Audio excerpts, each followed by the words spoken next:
Caleb Dawson dropped to his knees in the dirt and pressed his canteen to the cracked lips of a woman he had never seen before. She was barely breathing, her torn silk dress soaked through with dust and sweat, her body curled beneath the broken fence post of his south pasture like something the world had thrown away. He didn't know her name. He didn't know her language. But when her eyes opened, dark, terrified, and full of a pain no words could carry, he made a decision that would turn the entire town of Stillwater against him. If this story touches your heart, I invite you to subscribe, follow along to the very end, and leave a comment telling me which city you're watching from, so I can see just how far this story has traveled. The heat had been merciless for 3 straight weeks. The kind of summer that cracked the earth open and drained the rivers to nothing but pale, dusty scars across the plains. Caleb Dawson had ridden out before dawn to check the south fence line, expecting to find broken wire and maybe a dead calf. He found a woman instead. She lay in the shallow ditch that ran alongside the fence, her body folded small against the hard ground, one arm tucked beneath her head, like a child pretending to sleep.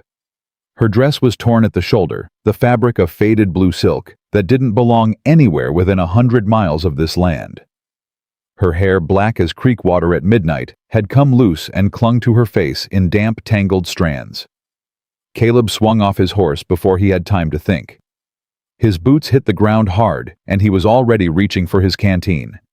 He knelt beside her, his hand hovering over her shoulder, uncertain. She was still breathing. Barely.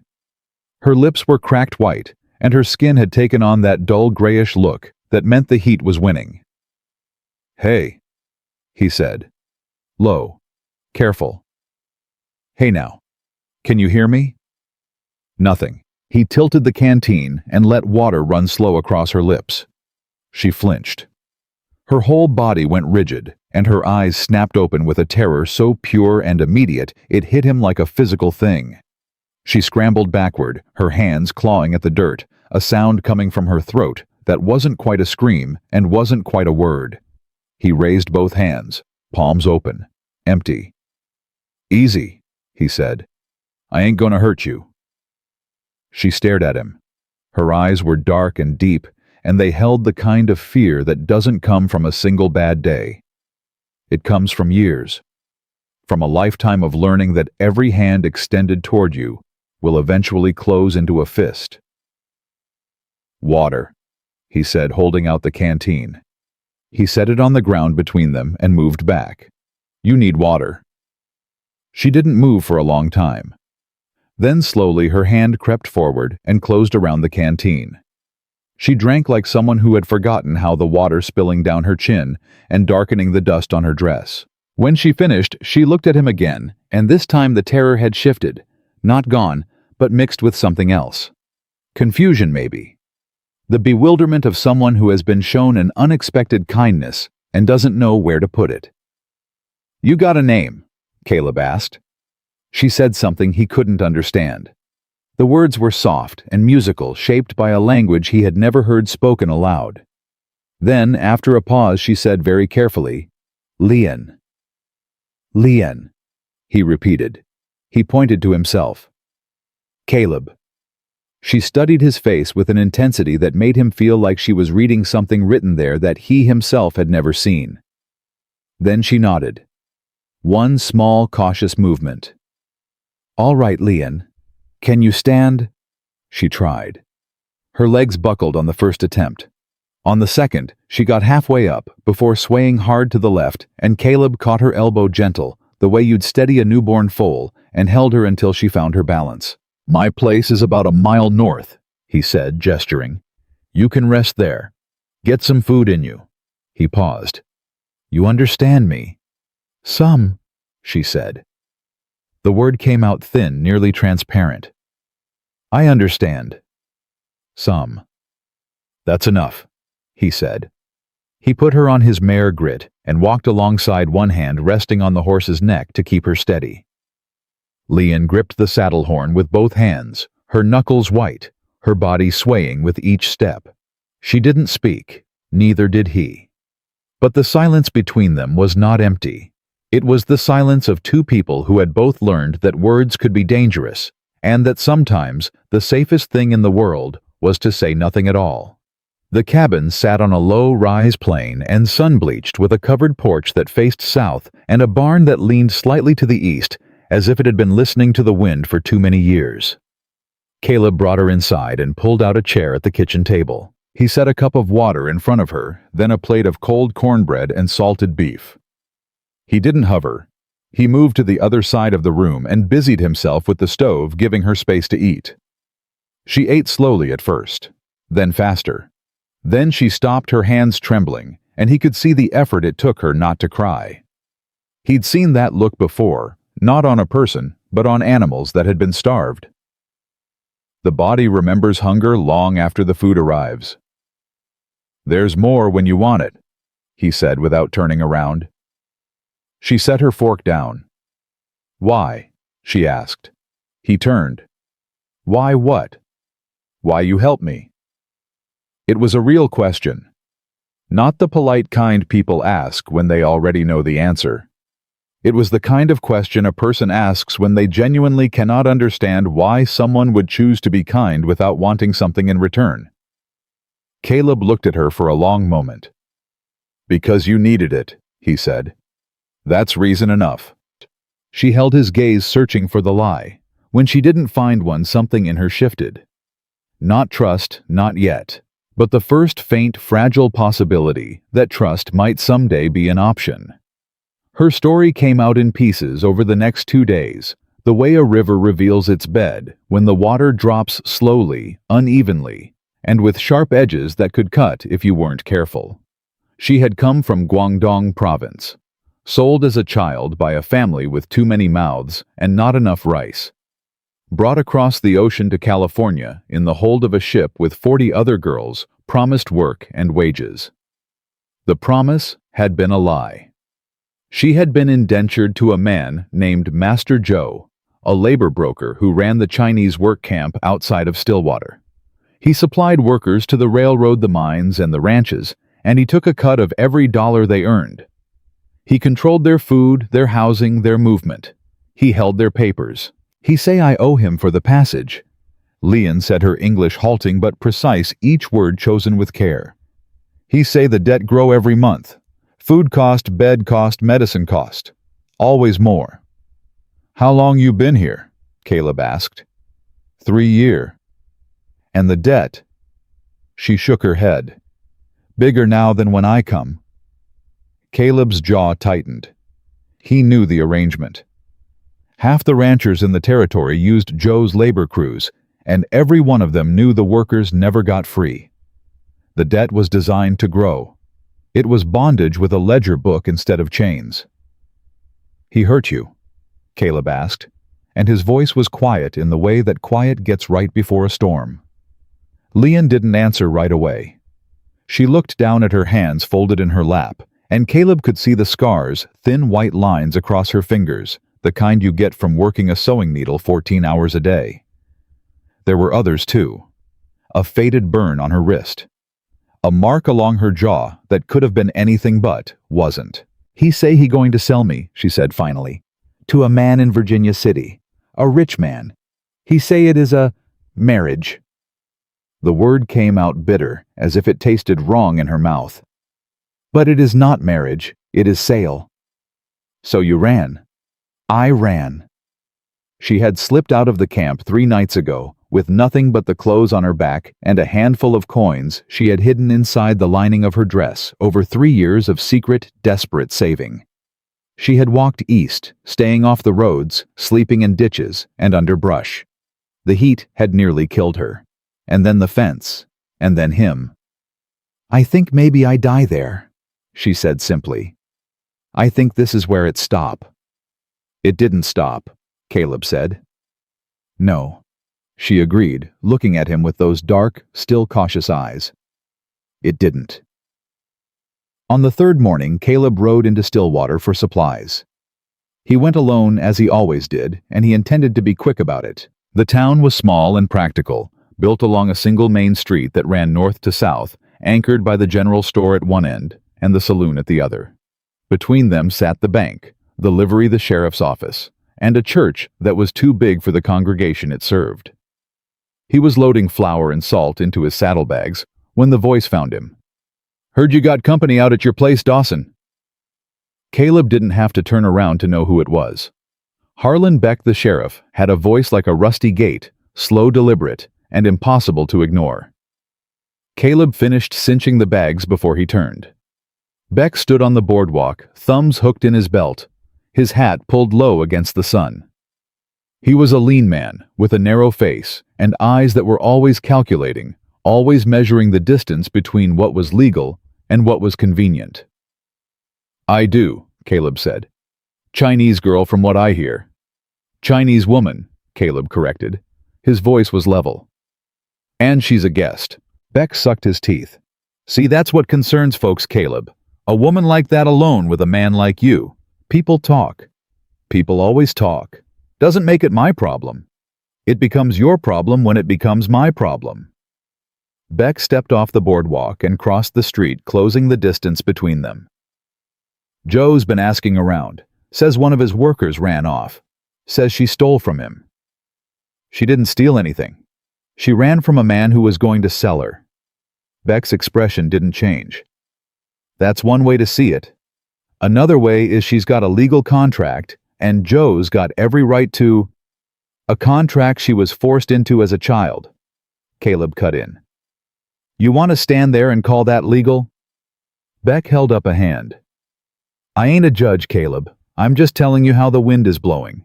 Joe's got friends. He supplies half the labor in this territory, and the men who profit from that arrangement aren't going to take kindly to you interfering." He paused and lowered his voice. "Some things ain't worth the trouble. You're a smart man. You know what I'm saying?" Caleb looked at him for a long time, long enough that Beck shifted his weight from one foot to the other. "Yeah," Caleb said. "I know exactly what you're saying." He mounted Grit and rode out of town without looking back. But Beck wasn't the only one watching. Inside the saloon, a man named Victor Slade sat in his usual chair by the window, a glass of whiskey, catching the afternoon light. Slade was the wealthiest man in Stillwater, and he wore that wealth the way some men wear a weapon casually, but always within reach. He owned the largest ranch in the county, a silver claim in the hills, and the mortgage on half the businesses on Main Street. He had watched Caleb's exchange with the sheriff, with the lazy interest of a man who had nothing to fear and all the time in the world. "A Chinese girl," Slade murmured, turning his glass slowly in his hand. His foreman, a thick-necked man named Briggs, stood beside him. "That's the word," Briggs said. "Found her half dead on his property. Took her in like a stray." Slade smiled. It was not a kind smile. "Interesting." He didn't say anything else. He didn't need to. Briggs had worked for him long enough to know that when Slade found something interesting, someone eventually paid for it. When Caleb returned to the cabin, Leanne was on the porch. She had swept the boards clean and set a pot of water to boil on the outdoor fire pit. When she saw him, she stood, and there was something in her posture that hadn't been there before, a straightness, a small fierce dignity that said she was done being found and was ready to be useful. "I clean," she said, gesturing inside. "I hope it is all right."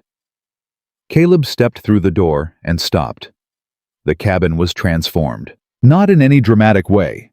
It was still the same four walls, the same rough-hewn furniture, but everything had been put right. The floor was swept, the dishes washed and stacked, the blankets folded with military precision. There was a smell coming from the stove that made his stomach tighten with a hunger he hadn't known he had. "You didn't have to do any of this," he said. "I know," she replied. "I want to." He turned to look at her standing in the doorway with the late afternoon light behind her, and something shifted in his chest. It was a small thing, barely noticeable, like a key turning in a lock he didn't know existed. "Smells real good," he said. She almost smiled. "Sit. Eat."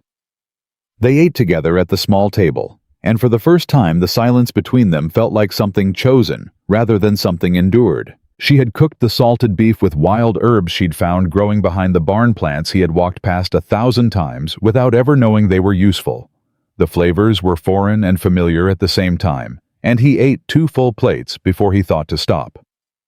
"Where'd you learn to cook like this?" he asked. "My mother," she said. Then quieter, "before." He understood the weight of that single word. Before meant a life that had been taken from her, a world that existed only in memory now. He didn't push. He just nodded and said, "Well, she taught you right." Leon looked down at her plate. When she looked up again, her eyes were bright. "Caleb," she said, "Joe will come. You know this." "I know. He will bring men. He will say I am his." "He can say whatever he wants." "You do not understand." Her voice carried an urgency now, a fear that cut through the calm of the evening like a blade. "He is powerful, man. Railroad men listen to him. He has paper. He has law." Caleb pushed his plate aside and leaned forward, his forearms on the table. "Leanne, look at me." She did. "I don't care what papers he's got. I don't care who he knows. No man owns another person. Not in this country. Not on my land. Not while I'm breathing." The words hung in the air between them, plain and solid as fence posts. No poetry, no decoration. Just a man telling a woman the truth, and a woman deciding whether she could afford to believe it. "You would risk this," she said slowly. "Your home, your life here, for someone you do not know." "I know enough," he said. "What do you know?" He was quiet for a moment, choosing his words with the same care she used when she spoke in English. "I know you walked 3 days through that heat with nothing. I know you'd rather die in a ditch than let someone sell you. That tells me everything I need to know about who you are."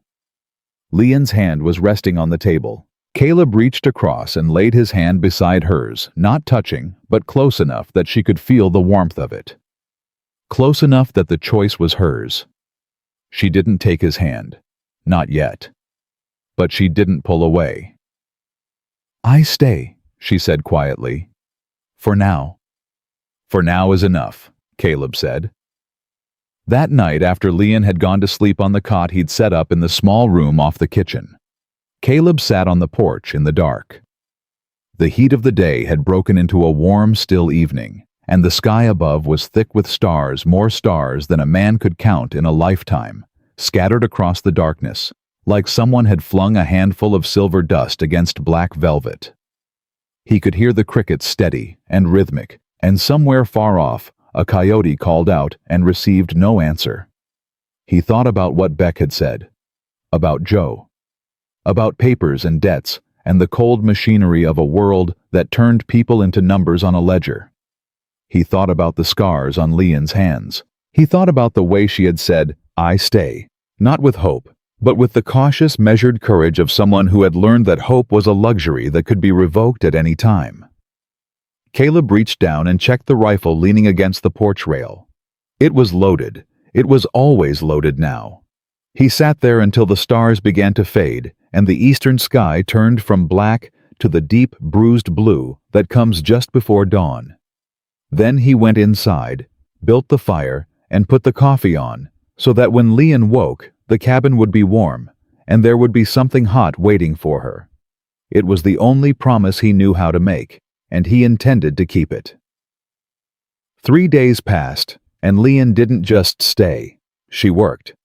Caleb came in from the barn on the 4th morning and found her crouched behind the cabin with a handful of roots and dried stems, crushing them between 2 flat stones she'd found near the creek bed. A sharp green smell hit him, earthy and medicinal, something he couldn't place. "What's all that?" he asked.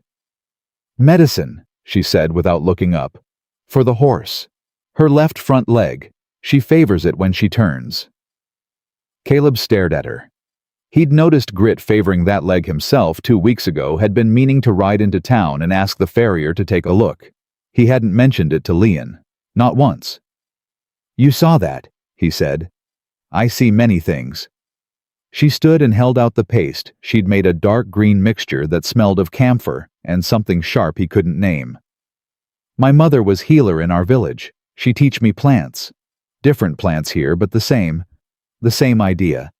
You put this on the leg, wrap it tight. 3 days she walked straight. He took the paste from her, their fingers brushing for just a moment. And if it doesn't work, then you lose a cloth and some mud. The corner of her mouth twitched. Not a big risk.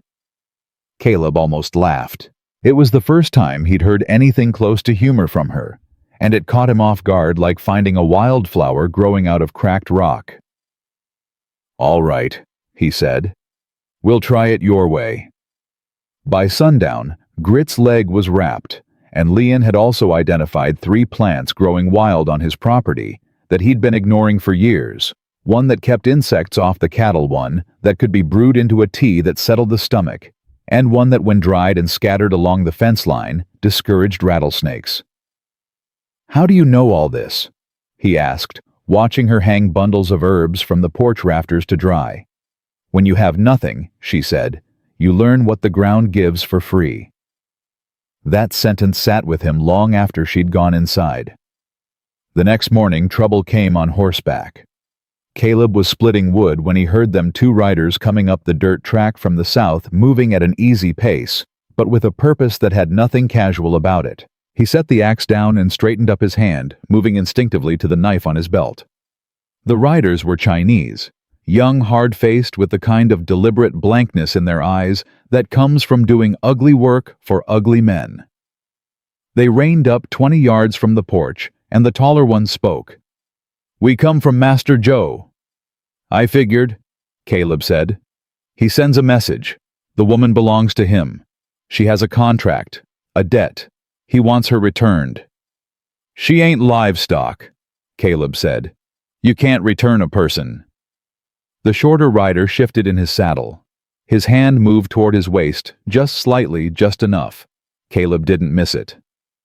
"Master Joe is a patient man," the tall one said. "But his patience is not forever. He gives you 2 days. After that he will come himself, and he will not come to talk."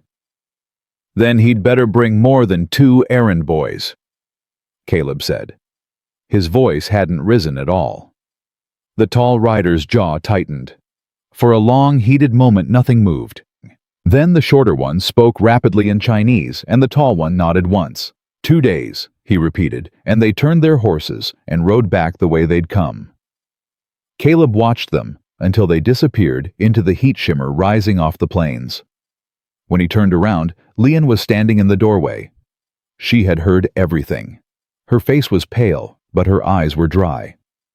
"You should let me go," she said. "No." "Caleb, you don't know what he will do." "I know what I'll do. And that's enough." She shook her head, and he could see the old fear climbing back into her, wrapping itself around her chest like a vine. In China, when a powerful man wants something, he takes it. The small people they cannot fight. They can only run or bend. This is the same here, the same everywhere. Caleb crossed the distance between them in 3 steps. He stood in front of her close enough that she had to look up to meet his eyes. "It ain't the same here," he said. "Not on this land. Not with me. You are one man. One man on his own property, with a loaded rifle and a God-given right to defend it. In this territory that counts for something. And if it doesn't, then I'll make it count." She searched his face the way she always did, reading him the way she read the land carefully, thoroughly, looking for the hidden thing that could hurt her. Whatever she found there made her close her eyes for just a moment, and when she opened them, the fear was still there, but so was something else. Something that looked just barely like the beginning of faith. "You are a stubborn man, Caleb Dawson." "So I've been told." That afternoon, Caleb rode into Stillwater. He didn't bring Leon. He didn't tell her where he was going. He tied Grit outside the land office and went in to see Horace Pitt, the territorial clerk, a thin, nervous man with spectacles and ink-stained fingers who had held the post for 11 years and knew every deed, claim, and contract filed in the county. "I need to see whatever papers Joe's filed on his workers," Caleb said. Pitt looked at him over the rims of his spectacles. That's somewhat irregular, Mr. Dawson." "I ain't asking for irregular. I'm asking for public record. Those contracts are filed with this office. That makes them public." Pitt hesitated, glancing toward the window, as if checking whether anyone was watching. Then he pulled a ledger from the shelf behind him and set it on the counter with the reluctance of a man handing over evidence at a trial. Caleb read through the contracts, or what passed for contracts. They were written in English, a language most of Joe's workers couldn't read. The terms were staggering: passage fees, housing fees, food fees, medical fees, all accruing interest at a rate that guaranteed the debt would never shrink. There was no end date, no release clause, no provision for dispute. "This ain't a labor contract," Caleb said, his voice tight. "This is a bill of sale." Pitt said nothing. He didn't need to. They both knew what they were looking at. "Is there one for a woman named Lian Chen Lian?"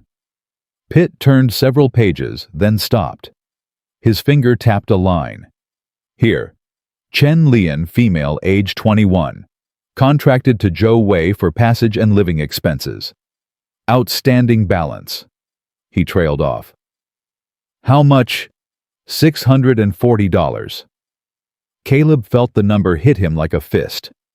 That was more than his ranch brought in during a good year. More than most men in Stillwater would see in 2. Joe had built a prison out of numbers, and the walls were higher than any fence. "There's something else," Pitt said quietly. He slid a second document across the counter. "Filed last week. A transfer of contract. From Joe to a Mr. Victor Slade." The ground shifted under Caleb's feet. "Slade bought her debt. Bought the contract technically. The language is creative. But the effect is the same." Caleb stared at the document. Slade's signature was at the bottom, bold and unhurried, the handwriting of a man who had never signed anything he didn't expect to enforce. Joe's mark was beside it, along with a notary stamp from the bank. "Does she know?" Caleb asked. "I wouldn't think so. This was filed quietly. No one's been notified." Caleb picked up the document, read it once more, then set it down. "Can this be challenged?" Pitt removed his spectacles and cleaned them, a gesture Caleb recognized as stalling. "Mr. Dawson challenging a contract held by Victor Slade is, well, it's not something I'd recommend." "I didn't ask what you'd recommend. I asked if it can be challenged." "Legally, perhaps. The contract was signed under duress by a non-English speaking minor. There may be grounds. But you'd need a lawyer willing to take the case, and a judge willing to hear it. In this territory, finding either of those would be a miracle." "Then I'll need a miracle," Caleb said, and walked out. He was halfway to grit when a voice stopped him. "Mr. Dawson?" He turned. A woman stood on the boardwalk outside the general store, her arms full of brown paper packages, her gray hair pinned beneath a wide-brimmed hat that had seen better days. She was maybe 60, with sharp blue eyes, and the kind of face that had been softened by time, but not by timidity. He knew her. Clara Belknap. She ran the boarding house at the edge of town, and had buried 2 husbands, both of whom, by all accounts, had been more trouble alive than dead. "Ma'am," Caleb said, "I heard what you're doing." She said it plainly, without judgment or approval. Just a fact. News travels fast. In a town this small, news doesn't travel. It just stands in the street and shouts. She came down the steps and stopped in front of him. "The girl. Is she safe?" "She is." Clara nodded slowly. "I knew a girl like her once, long time ago. Came over from Canton on one of those ships. Worked in a laundry in Sacramento until her hands bled. Nobody helped her. Nobody even looked at her." She paused. She didn't make it. Caleb felt the weight of what she was saying settle on him. "If you need supplies," Clara said, "or if things get bad and the girl needs a place to go that isn't your cabin, you bring her to me. I don't care what Joe says. I don't care what Slade says. I've buried 2 husbands and survived a cholera outbreak. I ain't afraid of men with money. I appreciate that, Mrs. Belknap. Don't appreciate it. Just remember it when you need it." She turned and walked back toward the boarding house, her back straight, her packages tucked under her arm like ammunition. Caleb rode home with Slade's contract burning a hole in his mind. He didn't tell Leon right away. He needed to think. He needed to figure out what Slade wanted and how far he was willing to go to get it, because men like Slade didn't buy debts out of charity. They bought them the way they bought land and cattle to own what was attached to them. That evening, Leon cooked again a simple meal of beans and wild onions and the last of the salt pork. They ate across from each other at the small table, and Caleb could feel the words pressing against his teeth, demanding to be spoken. "Leon," he said finally, "I need to tell you something." She set her fork down. She could hear it in his voice, the careful weight of bad news being carried to the table like a loaded plate. "Joe sold your contract." She didn't move. "A man named Victor Slade. He owns the biggest ranch in the territory. He bought your debt from Joe." Still nothing, but her hands resting on either side of her plate had gone very still. "Do you know who Slade is?" Caleb asked. "I know the name," she said quietly. "The men in the camp, they speak of him. They say he takes what he wants. They say he owns everything. He doesn't own you. He owns my paper." She looked up and her eyes were shining, but not with tears, with a cold, clear fury that he had never seen in her before. "In this country, paper is everything. Paper says who is free and who is not. Paper says who owns the land. Paper says who is a person and who is property. I have no paper. I have nothing." "You have me," Caleb said. The words came out before he could stop them, raw and unplanned, and they hung in the air between them like a spark above dry grass. Leon stared at him. Her lips parted, and for one long suspended moment, neither of them breathed. Then she said very softly, "That is a dangerous thing to say." "I know. You do not know what it costs." "I'm starting to?" She stood from the table and walked to the window. The evening was fading. The sky turning that deep, burnt orange that only comes in summer, and the heat was still pressing in through the glass. She stood there with her back to him, and he could see the tension in her shoulders the way she held herself like someone bracing for a blow. "When I was a girl," she said, "my mother told me a story about a crane who was caught in a trap. A farmer found her and set her free. The crane came back to him as a woman and wove beautiful cloth from her own feathers to repay his kindness. But each time she wove, she became weaker.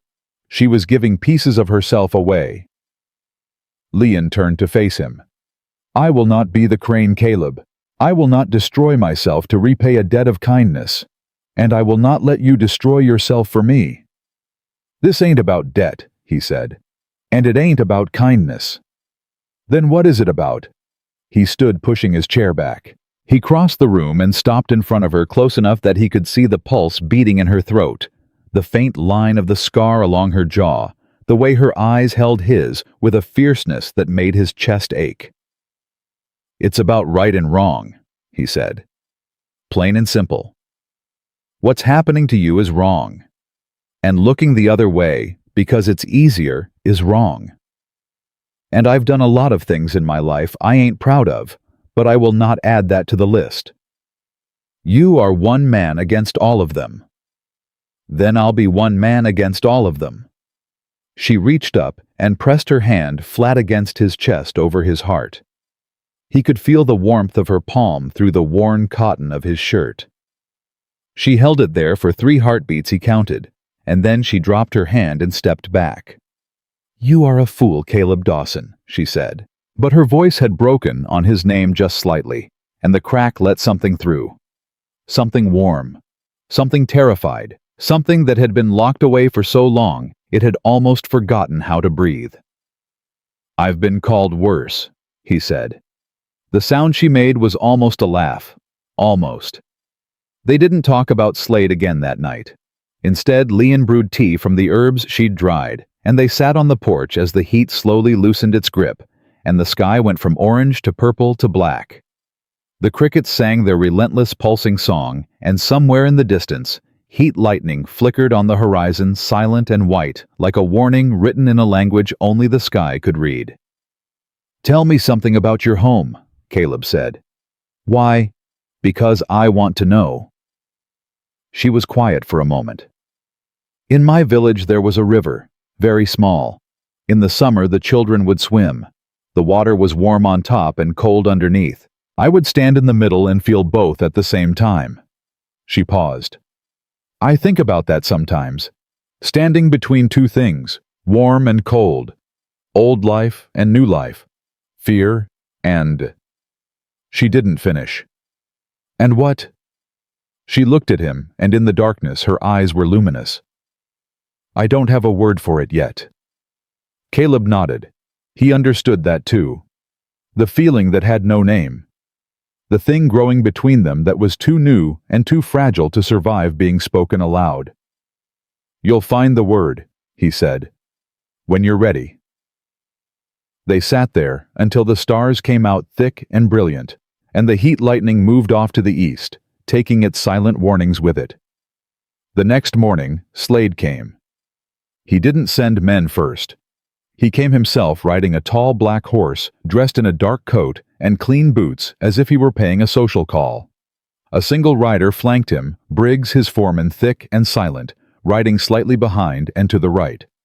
Caleb met them in the yard. Leanne was inside. He had told her to stay there, and for once she hadn't argued. Dawson, Slade said, touching the brim of his hat. His voice was smooth, unhurried, the voice of a man who had never needed to shout to be obeyed. Fine morning.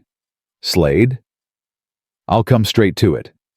I believe you're harboring a young woman who is as of last week under my contractual care. Your contractual care, Caleb repeated. I purchased her indenture from Mr. Joe, legally binding, filed and notarized. I intend to see her well provided for. Provided for? That what you call it? Slade's smile didn't waver. I call it what it is, a business arrangement with humanitarian benefits. The girl has no family, no resources, no legal standing in this country. Under my household, she would have shelter food protection. A far better situation than... He gestured at the cabin with a gloved hand. This. She's got a situation here. Does she... Slade leaned forward in his saddle.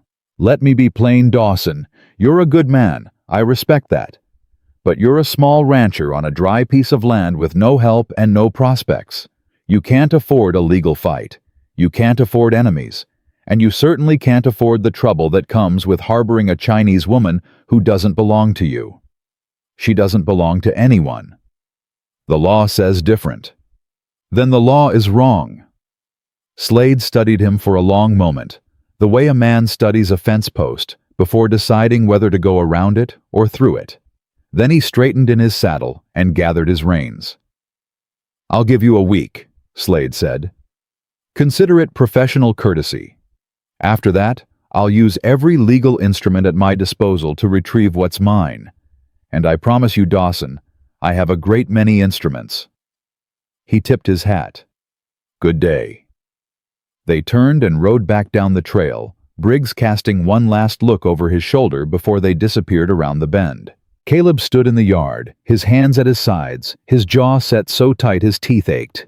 The dust from their horses hung in the air, slow to settle, and the morning sun beat down on his bare head without mercy. The door opened behind him. Leanne stepped out onto the porch. She had heard everything through the wall. He could see it in her face. 1 week, she said. 1 week, he confirmed. What do we do? Caleb looked at her. This woman who had walked 3 days through killing heat to escape being sold, who had learned to heal horses with mud and roots, who carried the memory of a river in a village she would never see again, like a prayer she couldn't stop saying. We fight, he said. Leanne held his gaze. Something passed between them, not words, not a plan, not even hope. Something harder than hope. Something with teeth. Then we fight, she said. They had 6 days left when Caleb rode to Clara Belknap's boarding house and asked for help. Clara listened without interrupting. She stood behind the counter of her front parlor, her hands busy folding linens, her sharp blue eyes never leaving his face. When he finished Joe Slade the contract, The week she set down the linen she was holding and said, "You need a lawyer." "I know, I can't afford one." "You can't afford not to have one." She reached under the counter and pulled out a small leather notebook, thumbing through pages filled with cramped handwriting. "There's a man in Carson City, name of Samuel Hewitt. He handled my second husband's estate when the bank tried to take the house. He's not cheap, but he's not afraid either, and in this territory, that combination is rarer than rain in July. Carson City's 3 days' ride." "Then you'd better leave today." She tore a page from the notebook and handed it to him. "Tell Hewitt that Clara Belknap sent you. Tell him I said he still owes me for that business with the deed. He'll know what it means." Caleb took the paper. "What about Leanne? I can't leave her alone. Not with Slade watching." Clara's mouth set into a firm line. "Bring her here. She'll stay with me until you get back." "People will talk. People have been talking since the day I was born. Hasn't killed me yet." She folded her arms. "Go get your girl Dawson, and ride fast." Leanne didn't want to go. She stood in the cabin doorway, her arms crossed, her chin lifted in that way Caleb was beginning to recognize as her version of digging her heels in. "I am safe here," she said. "You're safer with Clara." "I don't know this woman." "I do, and I trust her." "You trust everyone." "No," Caleb said. "I don't. I trust about 4 people in this world, and 2 of them are horses." He held out his hand. "Please, Leanne, I can't ride to Carson City if I'm worried about you every mile." She looked at his hand, then at his face, then at his hand again. 3 days, she said. 3 there, 1 to talk 3 back. A week at most. Slade's week. I know the math. She uncrossed her arms. She didn't take his hand, but she stepped off the porch and walked toward Grit, who was saddled and waiting. "Then stop talking," she said, "and start riding." Clara met them at the back door of the boarding house, away from the main street. She took one look at Leanne, thin, straight-backed, wary as a cat in a new room, and nodded once. "You'll have the room at the top of the stairs," Clara said. "Door locks from the inside, meals at 7 and 6. Don't come down to the parlor if there are guests. Not because I'm ashamed of you, but because some of my guests are fools, and fools cause trouble." Leanne studied the older woman with that careful, measuring gaze. "You are not afraid of what? Men with money?" Clara snorted. "Honey, I've been dealing with men with money since before you were born. They're all the same. Big, bark, soft teeth." Something flickered across Leanne's face. Not a smile, but the shadow of one. "I like her," she said to Caleb. "Figured you would." He turned to go, then stopped. He wanted to say something that would carry across 3 days of hard riding and hold its meaning. But the words tangled in his chest, too new, too raw, too dangerous to say out loud. "I'll be back," he said. "You'd better be," Leanne said. And the way she said it, fierce, quiet like a threat, and a prayer wrapped in the same breath, stayed with him for every mile of that long ride south. Carson City was loud, crowded, and smelled like horse sweat and ambition. Caleb found Hewitt's office above a dry goods store on C Street, a narrow room stacked floor to ceiling with papers and law books. Hewitt himself was younger than Caleb expected, maybe 35, with a lean, hungry face, wire-rimmed spectacles, and the rapid, restless energy of a man who ran on coffee and conviction. "Clara Belknap," Hewitt said when Caleb handed him the note. He read it, folded it, and leaned back in his chair. "That woman saved my practice once." "What's the situation?" Caleb told him. "All of it." Hewitt listened the way a good lawyer listens, not just to the words, but to the spaces between them, the things not said, the weight of what was at stake. When Caleb finished, Hewitt took off his spectacles and rubbed his eyes. "The contract itself is almost certainly unenforceable. Signed by a minor under duress, in a language she couldn't read, with terms designed to ensure perpetual debt. Any fair judge would throw it out. But But fair judges are in short supply. This territory runs on labor, and labor runs on men like Joe. The mining companies, the railroad, the big ranchers, they all depend on that system. A ruling against Joe's contracts threatens the whole arrangement. No judge in this territory wants to be the one who pulls that thread. So it's hopeless. I didn't say that. Hewitt leaned forward. There's another angle. The 14th Amendment was ratified 3 years ago. Equal protection under the law. It was written for freed slaves, but the language doesn't limit it. Any person born or naturalized, and more importantly, any person within the jurisdiction of the United States, is entitled to its protection. Leanne may not be a citizen, but she's within the jurisdiction. That contract, the way it's structured, constitutes involuntary servitude, and involuntary servitude is now unconstitutional. You think a court will see it that way? I think the right court might. But we need to get it to the right court, and that means going over the local judge's head, federal circuit. That takes time and money. How much money? Hewitt named a figure. It wasn't as bad as Caleb had feared, but it was still more than he had. He sat with it for a moment, doing the calculations in his head, what he had saved, what the ranch was worth, what he could sell. I can cover half, Caleb said. I'll need time for the rest. I can work on credit for Clara's sake, but I need you to understand something, Dawson. Hewitt's voice dropped, losing its professional briskness and taking on something harder. If we do this, we're not just fighting Slade. We're challenging a system. The labor brokers, the mining companies, the territorial government, they all have a stake in keeping things the way they are. You will become a target. Already am. Not like this. Right now you're a nuisance, a rancher with a soft heart. They think you'll back down. The moment we file papers, you become a threat, and threats get dealt with. Caleb looked at him. Can you win? I can fight.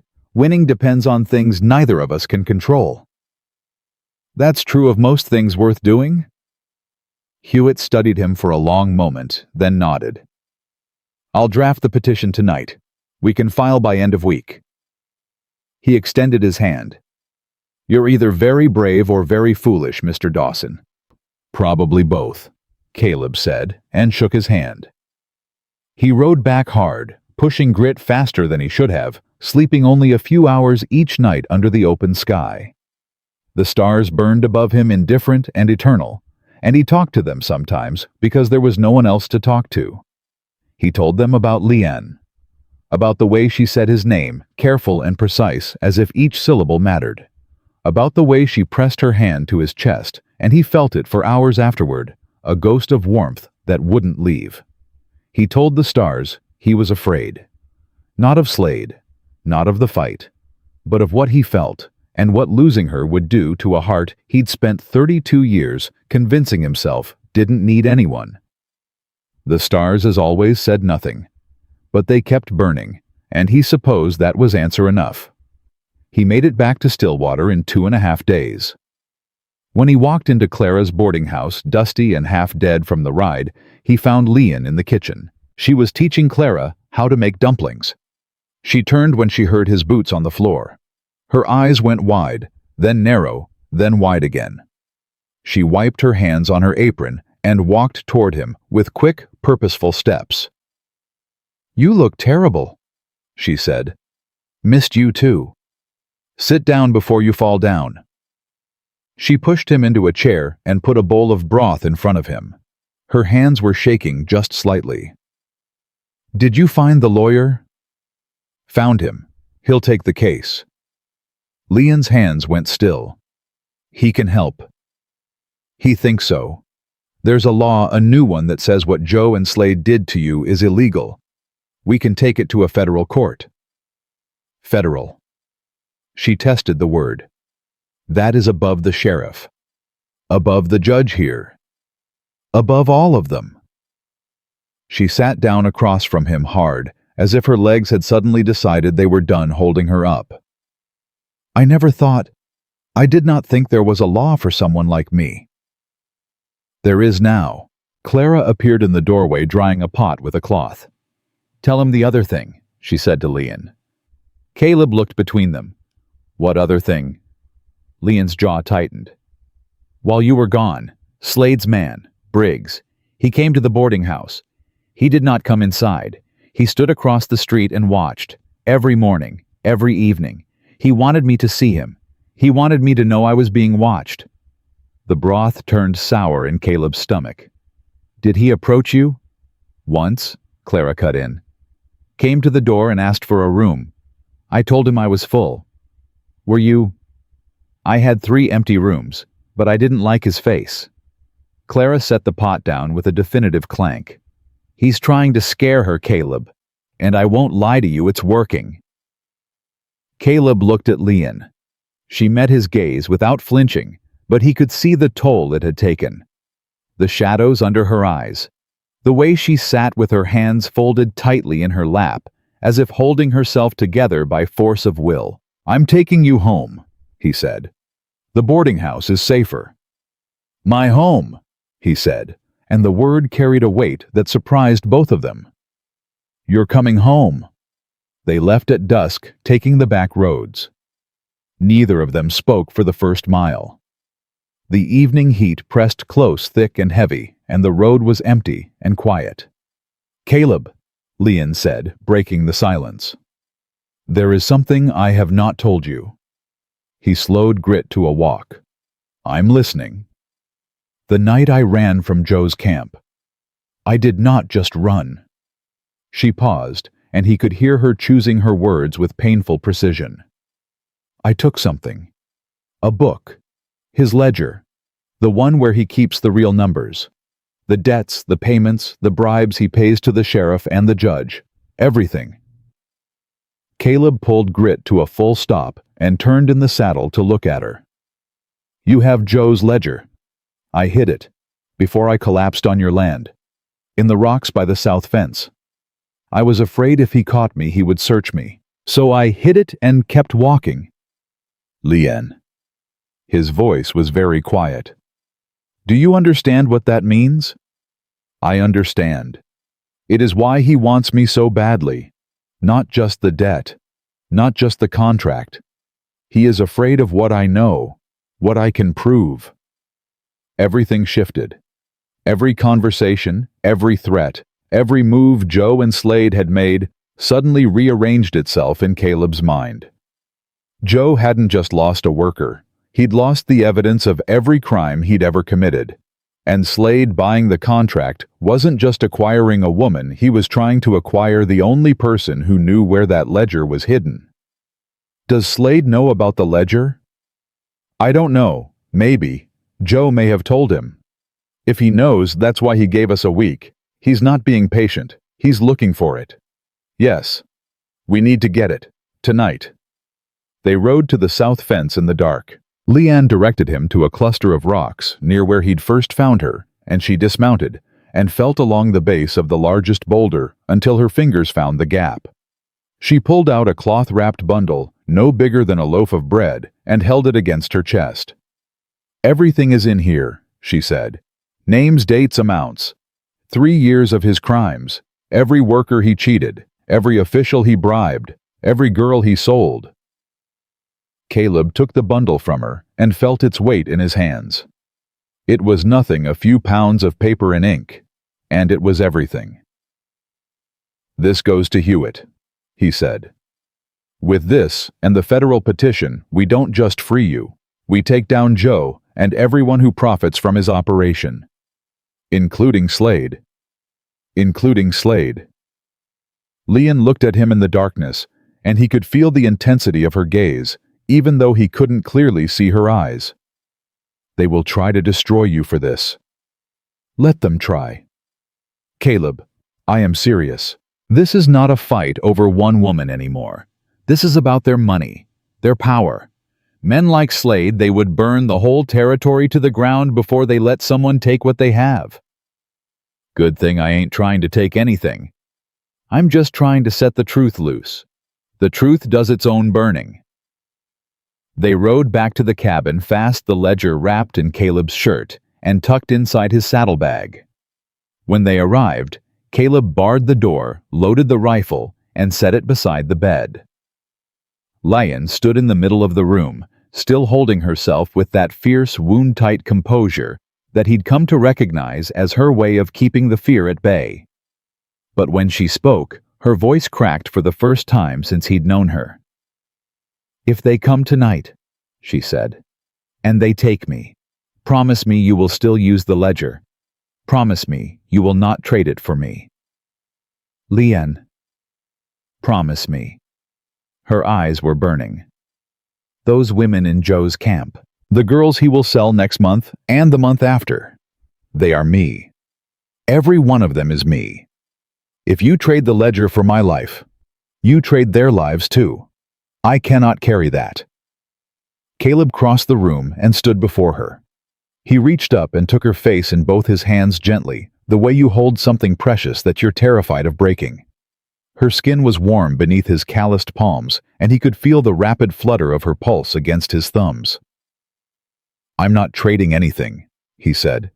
"Not the ledger, not you. We keep both and we fight for both. You hear me?" A tear slipped down her cheek and ran across his thumb. She reached up and wrapped her hands around his wrists, holding on as if he were the only solid thing in a world that kept shifting beneath her feet. "I hear you," she whispered. He wanted to kiss her. The wanting was so strong, it felt like a physical force, a gravity pulling him toward her. But he didn't. Not yet. Not like this, with fear and adrenaline making everything too sharp, too urgent. When he kissed her, and he knew now with absolute certainty that he would, it would be because the moment was right, not because the moment was desperate. He let his hands fall. She let go of his wrists. They stood there inches apart, breathing the same air, and the space between them hummed with everything unsaid. "Get some sleep," he said. "You too. I'll sleep when this is over." Stubborn man. Stubborn woman. She almost smiled. Then she turned and walked to her cot and lay down, pulling the blanket up to her chin. Within minutes, her breathing had evened out. Not the deep breathing of real sleep, but the controlled breathing of someone who had learned to rest while remaining half awake, ready to run at the first wrong sound. Caleb sat in the chair by the door, the rifle across his knees, and watched the darkness through the window. His mind turned over the pieces of what they had, the ledger, the lawyer, the law itself, and tried to fit them into a shape that led to something other than disaster. Sometime after midnight, he heard it. Hoofbeats.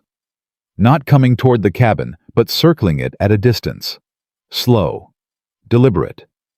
Someone wanted him to know they were there. He moved to the window and looked out. Nothing but darkness and the faint shapes of the land. The hoofbeats continued for another minute, then stopped. Silence rushed in to fill the void. Caleb's hand tightened on the rifle. A message had been delivered. Slade's week wasn't up yet, but the man was circling, testing, probing for weakness. Letting Caleb know that the distance between safety and ruin was as thin as the walls of this cabin. He sat back down. He didn't sleep. At dawn, Leon woke and found him in the same chair, the rifle in the same position, his eyes red-rimmed and hard. "They came," she said. It wasn't a question. They circled. Didn't approach. Testing. "Yeah." She knelt beside him and put her hand on his knee. "Caleb, you cannot stay awake forever. Watch me. Listen to me." Her voice was firm. "You taught me something these past days. You showed me that one person can stand against a wrong thing and not break. Now I am telling you, you do not have to stand alone. Teach me to use the rifle." He looked down at her. Her face was set, determined, and utterly serious. "You ever fired a gun?" "No.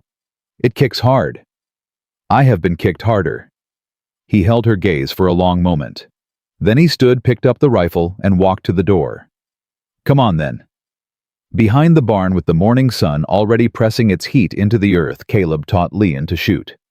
She was a quick study patient, precise and unnervingly calm.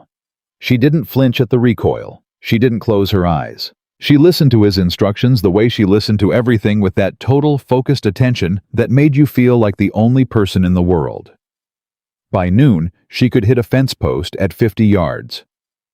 "Not bad," Caleb said. "Not bad," she agreed. He looked at her, this woman who had been sold as a child, enslaved for 3 years, hunted across the plains, and who now stood in his yard with a rifle in her hands and dust on her dress, and a look in her eyes that said she was done being afraid. Something in his chest broke open, not painfully, the way dawn breaks open the night, slowly, inevitably, and with a light that changes everything it touches. "Leon," he said. "Yes. When this is over, when the court rules and the papers are filed and Slade and Joe are done, I want to ask you something, but not now. Not while you're fighting for your freedom. I want to ask you when you're free. When you can answer without owing anyone anything."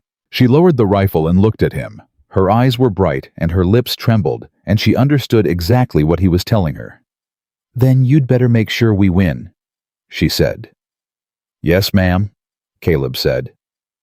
And for the first time since she'd arrived on his land half dead and hunted, Lion laughed. It was a real laugh, full and warm and startled, as if it had escaped from a place inside her that she'd forgotten existed. The sound of it rang out across the dry, sun-baked land, and Caleb decided right then that it was the finest sound he'd ever heard, finer than rain on a tin roof, finer than a creek running full after a dry spell, finer than anything. He carried that laugh with him like a loaded weapon into the war that was coming. Slade's week ran out on a Tuesday.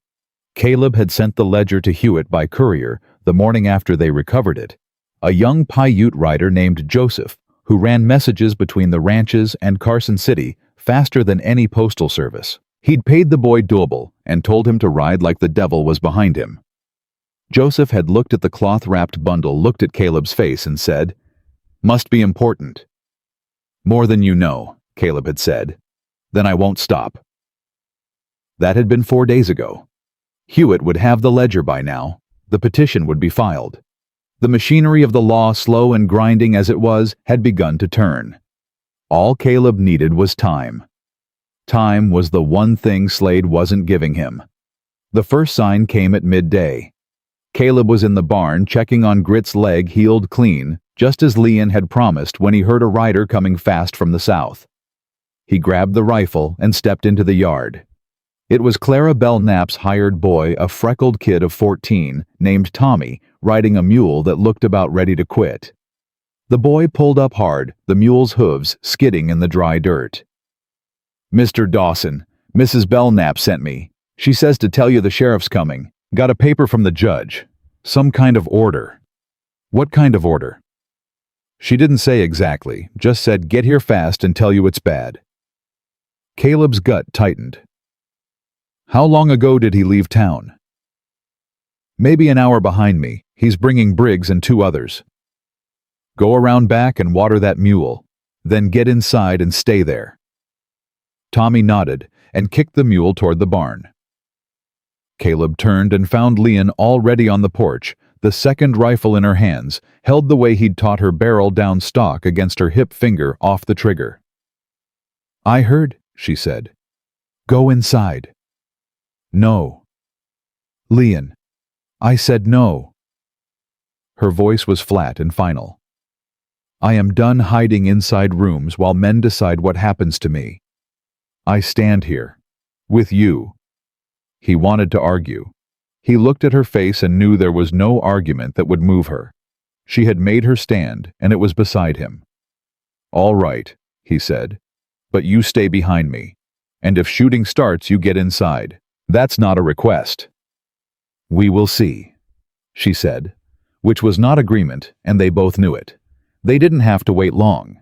Sheriff Beck came up the road at a slow walk, flanked by Briggs on his right, and 2 men Caleb didn't recognize on his left.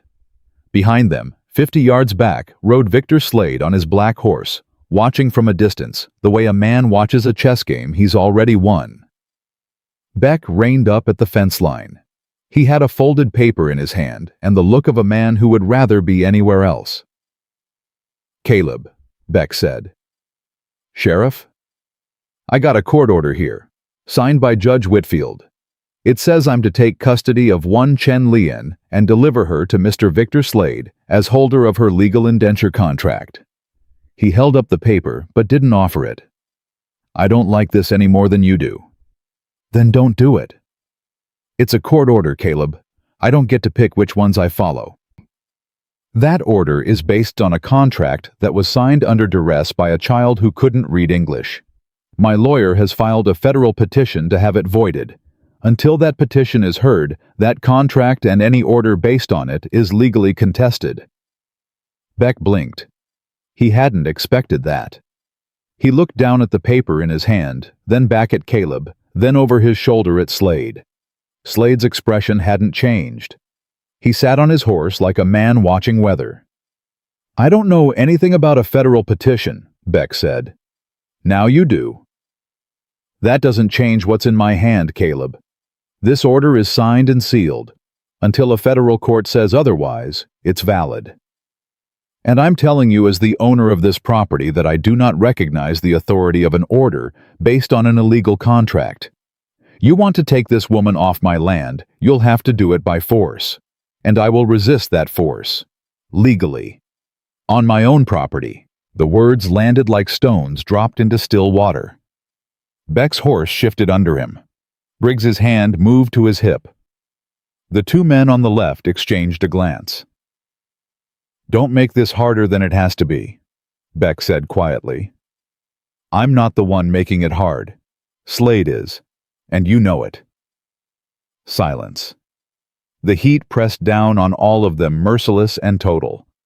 Then Lian stepped forward.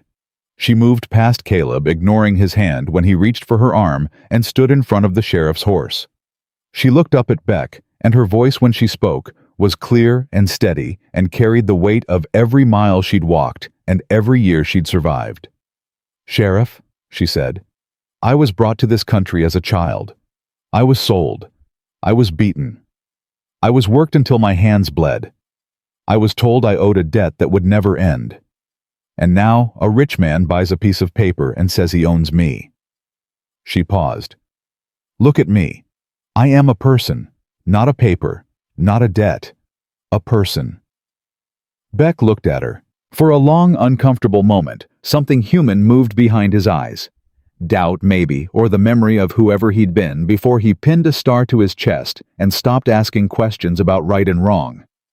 Ma'am, he said, and his voice had lost some of its official edge.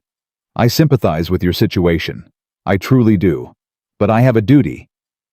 Your duty is to the law, Caleb said. All of it.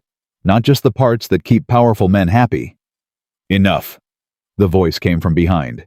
Slade had ridden forward, closing the distance, and now sat his horse just behind Beck, his eyes fixed on Caleb with a cold, appraising stare. This is becoming tedious, Slade said. Sheriff, execute the order. Mr. Slade, he says there's a federal... I don't care what he says. I have a court order, and you have a badge. Do your job, or hand it over to someone who will. Beck's face went red. His hand tightened on the reins. Caleb could see the man wrestling with himself, caught between the authority above him and the truth standing in front of him. I'll need to verify the federal petition, Beck said finally. I can wire Carson City. If there's a filing, I'll have confirmation by tomorrow. This is absurd, Slade began. It's procedure. Beck cut in, and there was a flash of something in his voice. Not courage exactly, but the stubbornness of a man who had been pushed far enough. One day. I'll be back tomorrow with an answer. Nobody moves until then. Slade's jaw tightened. He looked at Caleb, then at Lian, then back at Beck. One day, he said. Not an hour more. They turned and rode back down the trail. Slade lashed his back rigid with the fury of a man who was not accustomed to waiting. When they were gone, Lian's composure broke. She turned away from Caleb and pressed both hands over her mouth, and her whole body shook with a tremor that started deep and worked its way out. Caleb put his hand on her shoulder and felt the violence of her trembling. You were brave, he said. I was terrified. That's what brave means. She lowered her hands. Her eyes were wet, but her jaw was set. One day, Caleb, We have 1 day. 1 day is enough. Hewitt will have filed by now. When Beck wires Carson City, he'll get confirmation. The federal petition takes precedence. Slade's order becomes worthless. And if Slade doesn't wait for the wire? Caleb didn't answer. He didn't need to. They both knew the answer. That night, Caleb made a decision. He sent Tommy back to Clara with a message if anything happened to him, and Lee and Clara was to contact Samuel Hewitt in Carson City and tell him everything. The ledger was the key. The ledger would outlast all of them. Then he sat down with Leanne at the table, the lamp between them, and told her something he'd never told anyone. "I was a soldier," he said. "Union Army. I was 17 when I enlisted. Told them I was 19. They didn't check. By the time the war ended, I'd done things that—" He stopped. Swallowed. "There was a farm in Virginia. We were told it was a Confederate supply point. It wasn't. It was just a farm, a family. We burned it anyway." Leanne watched him silent. "After the war, I came out here because I wanted to be far away from people. I wanted to be so far away that I couldn't hurt anyone again. That's why the ranch. That's why the silence. That's why I live alone." He looked at her. "Lived alone. Why are you telling me this?" "Because you told me your truth, every bit of it, and you deserve mine." He leaned forward. "I'm not a good man, Leanne. I've done terrible things. But what I'm doing now with you, this is the first thing in my life that feels right. And I need you to know that I'm not fighting for you out of guilt or pity, or because I think saving you will save me. I'm fighting for you because you are worth fighting for." That's it. That's the whole reason. She reached across the table and took his hand. Not hesitantly, not cautiously, but firmly with both of hers. She held it the way you hold something you've decided to keep. "You listen to me, Caleb Dawson," she said, and her voice was low and fierce. "I have known bad men. I know what they look like. I know what they smell like. I know how they walk and how they talk and how they take. You are not a bad man. You were a boy in a war. And the fact that it still hurts you that you still carry it, that is how I know." His hand tightened around hers. Something broke loose in his chest, something that had been locked down for years, and he felt it rise through him like water from a deep well, cold and clean and overwhelming. "Leanne," he said, and his voice was rough. "I know," she said. "I know." They sat like that, hands clasped across the table, the lamplight steady between them, and the silence that surrounded them was not absence, but presence. The fullness of two people who had finally stopped running and turned to face each other. At 3 a.m, Caleb smelled smoke. He was out of the chair and at the window before his mind caught up with his body. The barn was on fire. Flames climbed the east wall with a hungry, deliberate speed that meant one thing: this was no accident. Someone had doused it with kerosene. "Leanne, get up, now!" She was already moving the rifle in her hands before her feet hit the floor. She looked at the orange glow through the window, and her face went hard. "The horses," she said. Caleb ran. He hit the barn door with his shoulder and hauled it open, and the heat hit him like a wall. Grit was screaming, stamping in her stall eyes, rolling white. He grabbed her halter and dragged her out, slapping her flank to send her running into the dark. The second horse, a young gelding he used for packing, was next, wild with panic, and it took all his strength to wrestle the animal clear. The barn was gone. He knew it as he stood in the yard, breathing hard smoke burning his eyes. The fire had too much of a lead, but the barn wasn't the point.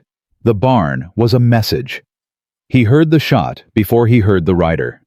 The bullet hit the dirt 3 feet to his left, kicking up a spray of dust. Caleb dropped low and brought the rifle up. 2 riders coming fast from the east silhouettes against the burning barn. He fired once, and one of the horses veered sharply, its rider clutching at his shoulder. The second rider pulled up short, fired twice more, both shots going wide, and then wheeled and retreated into the darkness. "Caleb," Lyon's voice from the porch. She was crouched behind the rail, the rifle shouldered, tracking the retreating rider. She hadn't fired. She'd held her position just as he'd taught her. "I'm all right," he called. "Stay down." Silence returned, slowly broken only by the crackle and roar of the barn being consumed. Caleb backed toward the cabin, keeping the rifle up, scanning the darkness for more movement. There was none. Inside, he barred the door and turned to Leon. "They wanted us out of the cabin. The fire was meant to draw us into the open. It almost worked. Almost." He checked the rifle, reloaded. This was Slade. He's not waiting for Beck's wire. He's making his own answer. Then what do? We survive tonight. At dawn, we ride for Clara's. We get the word out to Hewitt, to the newspaper in Carson City, to anyone who'll listen. Slade can burn my barn. He can send men with guns. But he can't burn a federal court filing, and he can't shoot the truth. Leon set the rifle down and pressed her forehead against his chest. He felt her breathe against him, felt the rapid hammer of her heart. He put his arms around her, and for one long moment, they stood there holding each other upright while the world burned outside. "I'm sorry about the barn," she whispered. "It's just wood." "It was yours. You're mine too." The words were out before he could stop them. He felt her go still. "I mean, I know what you mean." She lifted her head and looked at him, and in the firelight her eyes were fierce and bright and absolutely certain. "And yes, I am." He kissed her then. Not the way he'd imagined, not in some quiet moment of peace and freedom, not after the court had ruled and the danger had passed. He kissed her in the middle of a burning night, with smoke in his hair, and a loaded rifle leaning against the wall. He kissed her because waiting for the perfect moment was a luxury they might not have, and because the truth of what he felt for her was too big and too urgent to hold inside his body for one more second. Her hands came up and gripped the front of his shirt. She kissed him back with a ferocity that matched his own, and it was not gentle. It was not careful. It was two people who had been alone for too long, and afraid for too long, choosing each other in the teeth of everything that said they couldn't. When they finally pulled apart, breathless foreheads pressed together, she said, "Don't you dare die on me, Caleb Dawson." "Wouldn't dream of it." "I mean it." "So do I." They stayed awake until dawn, sitting side by side on the floor with their backs against the door, the rifles across their laps. The barn burned itself out some time before sunrise, collapsing inward with a sound like a giant exhaling. The embers glowed orange against the paling sky. When the first light came, Caleb stood and offered Leon his hand. She took it and rose, and they walked out onto the porch together and looked at what remained. The barn was gone. The yard was scorched.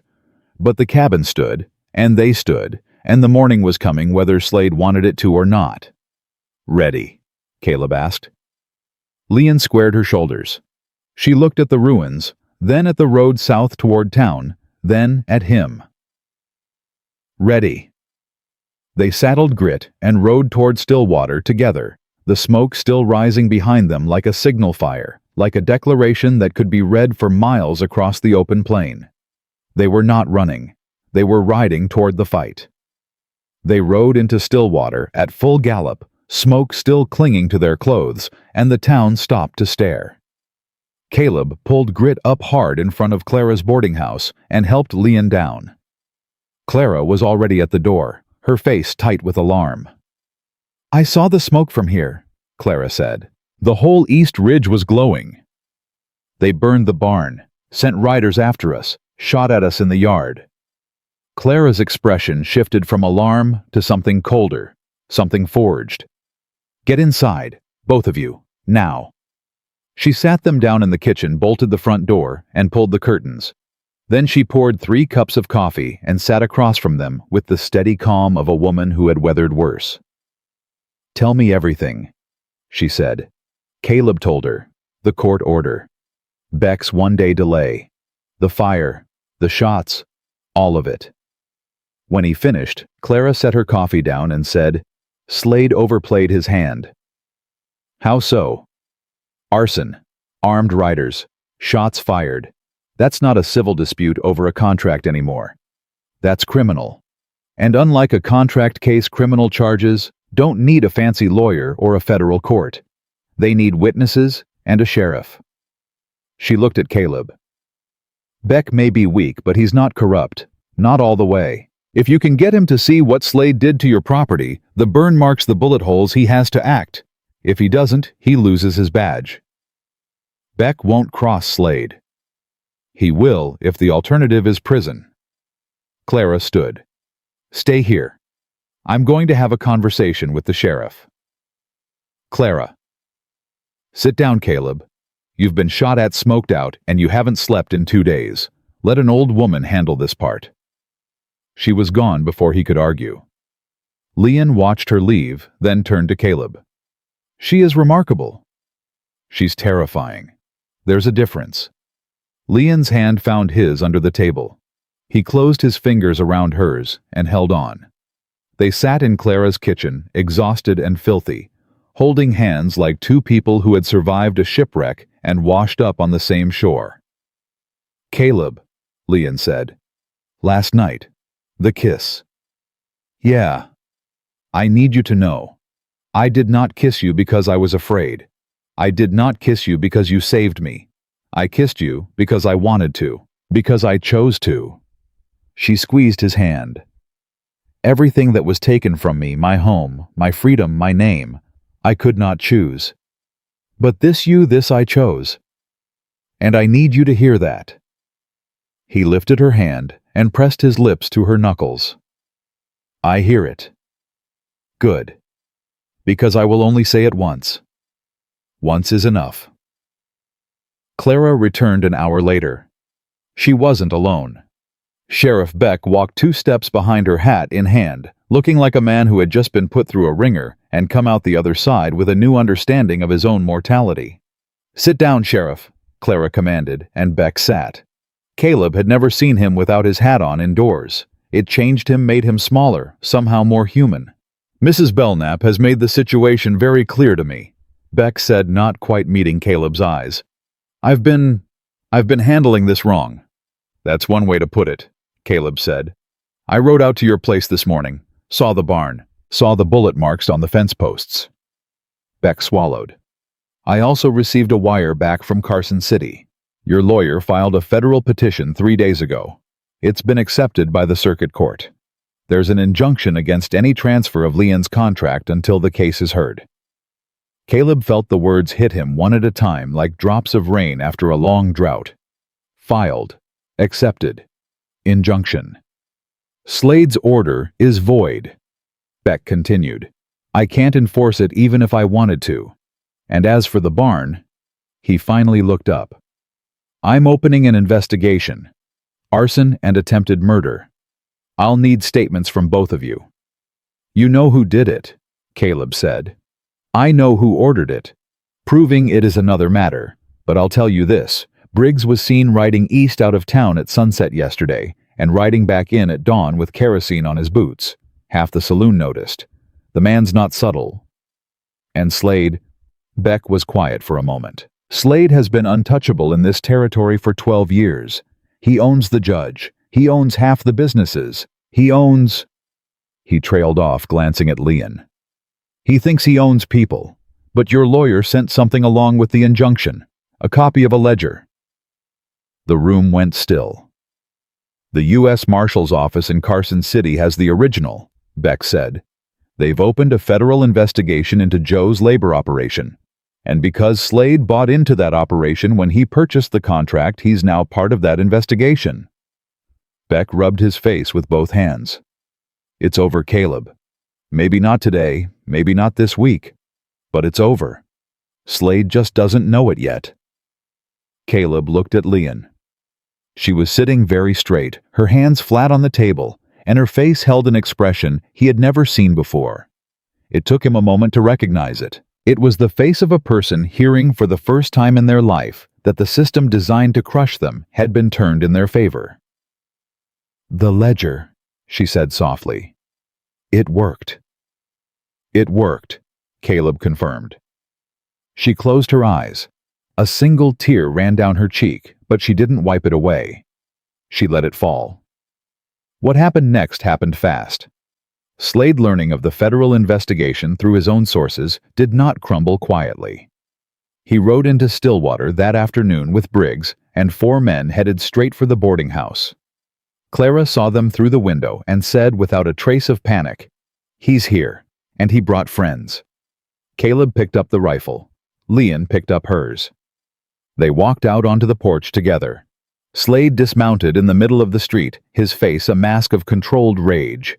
He looked at Caleb, at Leon, at the rifles, and then at Beck, who had stepped out of his office across the street with a shotgun cradled in his arms. "This is absurd," Slade said. "I have legal rights." "You have a federal investigation," Beck called out. "And if you don't turn around and ride home right now, you'll have a cell in my jail by sundown." "You wouldn't dare." "Try me, Victor. I'm having a real brave day." Clara appeared in the doorway behind Caleb and Leon. Behind her stood Tommy, the hired boy, and beside Tommy stood Horace Pitt, the territorial clerk who had walked over from the land office with a stack of papers under his arm and the pale, determined look of a man who had decided to do the right thing for the first time in 11 years. "I've prepared copies of every fraudulent contract filed by Joe in this office," Pitt announced, his voice carrying farther than anyone expected. "Including the one you purchased, Mr. Slade. I'll be submitting them to the federal court as evidence." Slade stared at Pitt, then at Beck, then at Caleb and Leon standing shoulder to shoulder on that porch. "You'll regret this," Slade said. "All of you." "Maybe," Caleb said, "but not today." Slade stood there for a long, dangerous moment. His men shifted behind him. Briggs put his hand on his pistol. Beck raised the shotgun an inch. Then Slade mounted his horse, turned, and rode out of Stillwater without another word. His men followed Briggs last, casting one final look back that promised this wasn't finished. But the way he rode, hunched, hurried, smaller than he'd been 10 minutes ago, said something different. Caleb lowered the rifle. Leanne lowered hers. And behind them, Clara Belknap said, "Well, I think that calls for something stronger than coffee." The federal case took 4 months. Hewitt argued it before a circuit judge in Carson City, with Joe's ledger as the centerpiece. The ruling came down on a Thursday in October, and it was devastating in its clarity. Joe's contracts were voided, all of them, not just Leanne's. Every worker in his camp was declared free. Joe himself was arrested for fraud, false imprisonment, and violation of the 14th Amendment. He was sentenced to 8 years. Slade's involvement proved harder to prosecute, but impossible to hide. The investigation revealed he had purchased contracts on 7 workers, including Leanne. His political connections shielded him from criminal charges, but the scandal destroyed his reputation. Within a year, he had sold his ranch and left the territory. He was never seen in Stillwater again. Beck kept his badge. He never became a hero, but he became something almost as rare, an honest man. The day the ruling came down, he rode out to Caleb's ranch, stood in the yard where he had once come to take Leon away, and tipped his hat. "I owe you an apology," he said. "You owe her one," Caleb replied. Beck turned to Leon, who stood on the porch, and removed his hat entirely. "Miss Chen, I was wrong, and I'm sorry." Leon looked at him for a long time. Then she nodded. "Thank you, Sheriff." Whoa. It wasn't forgiveness, not exactly. But it was acknowledgement, and in a town like Stillwater, that was a beginning. Clara became Leon's closest friend and fiercest defender. She taught Leon to read English properly, to manage accounts, to argue with merchants and win. In return, Leon taught Clara herbalism, and within 2 years, Clara's boarding house had the best kitchen garden in the territory. They were seen together, often walking through town, talking and laughing.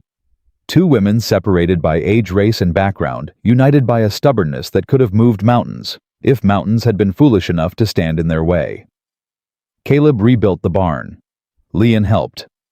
They worked side by side in the summer heat, and when the last board was nailed and the last hinge set, they stood back and looked at what they'd built.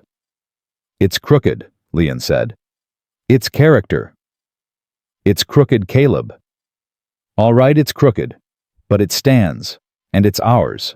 She turned to him, sawdust in her hair, sweat on her face, and the most beautiful smile he'd ever seen breaking across her lips. Ours, she said, tasting the word. I have never had an ours before. You do now. He asked her on a Sunday evening in late September when the heat had finally broken, and a cool breeze moved through the cabin for the first time in months. He didn't get down on one knee. He didn't make a speech. He sat across from her at the small pine table where they'd shared 100 meals and 1,000 silences, and he said, "Marry me." Why? She asked, and her eyes were shining. Because every morning I wake up and the first thing I want to see is your face. Because every evening I sit on that porch and the only voice I want to hear is yours. Because you taught my horse to walk straight, and you taught me what it means to not be alone. And because you are the bravest person I have ever known, and I want to spend the rest of my life trying to deserve you. You don't have to deserve me, Caleb. You just have to choose me. I choose you. Then yes. They were married in Clara's garden on the first day of October. The ceremony was small. Clara stood as witness. Hewitt rode up from Carson City and served as best man. Tommy played fiddle badly, and nobody cared. Beck stood at the back, hat in hand, and when it was over, he was the first to offer his hand to the groom and tip his hat to the bride. Leon wore a dress she had made herself, not silk, not a cheongsam, not anything from the life that had been taken from her. She wore cotton sturdy and simple, dyed a deep blue with indigo she had grown in Clara's garden. It was a dress made for this land, for this life, for the woman she had chosen to become. Caleb wore the same shirt he'd been wearing the day he found her by the south fence. Leon had mended it twice and washed the smoke out of it 3 times, and he said he'd wear it until it fell apart. It's already falling apart, she said. Then it matches me. Yes, she said and kissed him. It does. They built their life the way they'd built the barn together with their own hands, and slightly crooked and stronger for it. The ranch grew. Leon's knowledge of plants and medicine became known throughout the territory, and people who had once refused to look at her now rode for miles to seek her help. Caleb's herd expanded, and he hired workers, real workers, paid fair wages, treated with respect. 2 of them were former laborers from Joe's camp. Men Leon had known men whose freedom she had helped win. The whispers faded, not all at once, but gradually, the way a wound heals from the inside out. Some people in Stillwater never accepted them. Some people never would. But enough did. And in time, the sight of Caleb and Lion Dawson riding into town together, his hand resting easy on the saddle horn, hers resting on the rifle she still carried, always became as ordinary and unremarkable as sunrise. Years later, when their hair had turned and their hands had weathered, they sat on the porch of the cabin that had sheltered them through fire and fear and everything after. The evening was cool. A breeze carried the scent of sage and the herbs Leon had planted along the fence line, the ones that kept the rattlesnakes away. Caleb reached over and took her hand. She laced her fingers through his without looking, the way you reach for something that has always been there and always will be. "Leon," he said. You remember that first morning when I found you by the fence? I remember everything about that morning. I've been thinking about something. That day I thought I was saving you." She turned to look at him, one eyebrow raised. "And now I reckon we saved each other." She squeezed his hand. "Took you long enough to figure that out?" "I'm a slow learner." "Yes," she agreed. "You are." They sat there as the light faded, and the first stars appeared, not speaking, not needing to. The land stretched out before them, vast and open, the same land that had once tried to kill them both, and had instead become the ground on which they'd built everything that mattered.